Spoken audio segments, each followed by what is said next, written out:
Good morning, everybody. This is Big Dave, David Hale Sylvester, and this is one of the chapters from my award-winning book, One Hug at a Time, 99 Stories from the Man Who Embraced the World. That's me.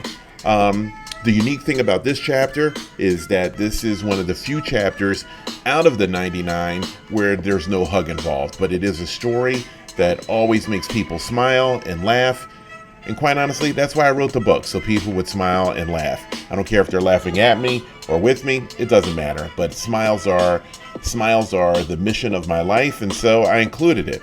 So let's get into it. This chapter is called Time for My Fat Ass to Pay. And I could have named this chapter a bunch of things, but I settled on Time for My Fat Ass to Pay. And this happened in the Ethiopian mountains in 2004. So here we go. Either way, you're going to have to pay, man. That's how one Ethiopian writer described how I would deal with the rampant begging I would encounter in this country. Primarily kids, but sometimes adults. The begging scenario was always the same. Someone would approach you with their open palm, yelling, you, give me money, give me money. And from that point on, I had two options. I could pay by giving them some money, or I could elect not to pay, pay them money, and pay by having to listen to whatever insults they could hurl my way. I know what you're thinking. Screw that. How bad could a joke be? Pretty fucking bad. To illustrate my point, one day I was riding with a woman cyclist and the beggars asked her for some money. When she refused, the woman thought for a second and then pointed at her and yelled, You are so ugly. You will never be married. You and your ugliness will grow old and die alone. I told you it could get pretty bad. It was as if the nation read nothing but joke books on how to harshly roast people. But back to my story. I was biking up a steep mountain and not going very fast. In fact, I was going so slow that 3 kids were actually jogging with me. As sweat poured off me with each turn of my pedal, and the kids who were used to the surroundings, were just jogging with me and smiling and ran around like it was nothing. The kids' smiles were so bright that they momentarily lightened my mood as I slogged up the mountain, but that moment was brief. Soon the ringleader jogged ahead of me and turned around the back pedal and looked me in the eye. He stopped smiling and then, here it is. You, give me money, give me money. Painfully, I groaned and grunted, man, I ain't got no fucking money.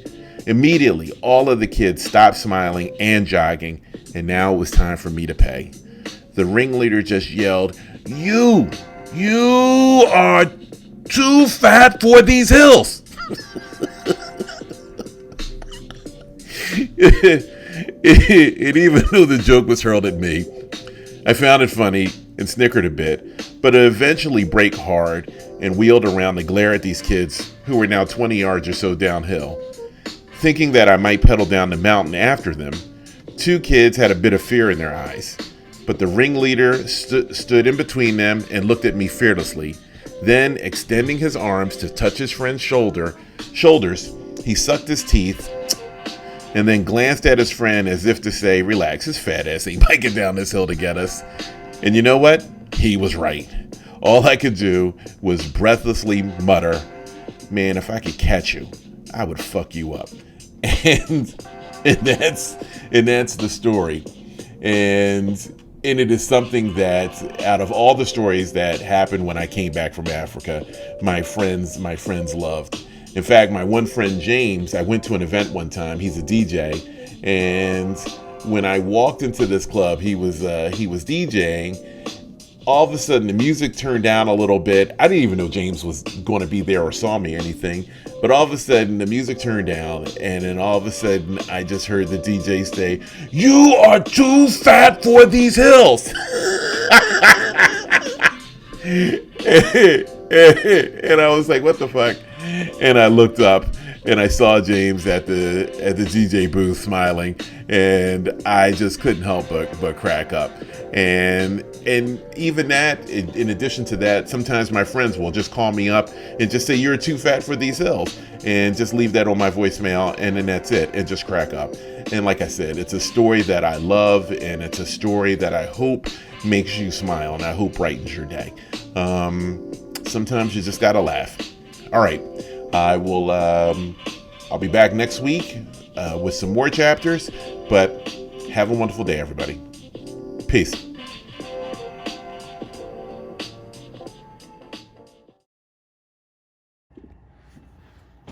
99?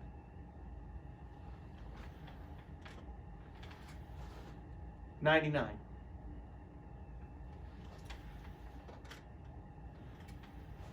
99?